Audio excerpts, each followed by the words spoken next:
Hey everyone, welcome to our channel. In today's video, I'll show you how to check if your Facebook page has any community standards violation in just a few simple steps. Let's get started. So this actually works on both a web browser and onto your mobile phone. So you'll just have to do the same process with this.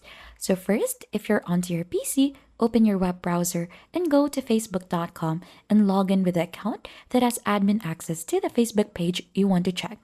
So if you're using your phone, just go ahead and open the app and do the same thing. Once you're logged in, click on your profile picture in the top right corner of the screen. Then right after, you'll just have to select all profiles or see all the profiles in here and choose the page that you want to review. So for example, I have the shop in here. Let's simply click onto that. So once it is switched already, we'll have to go to the settings and privacy. So we could see that one also here onto the top right corner of it. Simply click onto this and click on settings and privacy. Click on settings again. And then right after, you should be able to see different tabs here onto the left side. We'll have to scroll down and click on page setup. Here on page setup, there is a page status. So this is where we could view the page restriction and review community standards and policy. Simply click onto that to proceed.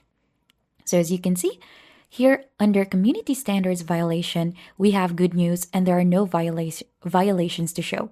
So here you'll see if your page has received any warnings, restrictions, or penalties. So if everything looks good, your page is in the clear. So on my account status, there is no restriction as well and everything looks good. But if you see a violation in here that you believe is a mistake, you can click onto request review or appeal. So there should be a button for that and follow the on-screen instruction to submit a request to Facebook.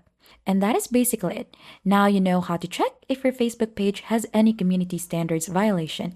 And if this video was helpful to you, don't forget to hit the like, subscribe, and we'll see you on to our next video.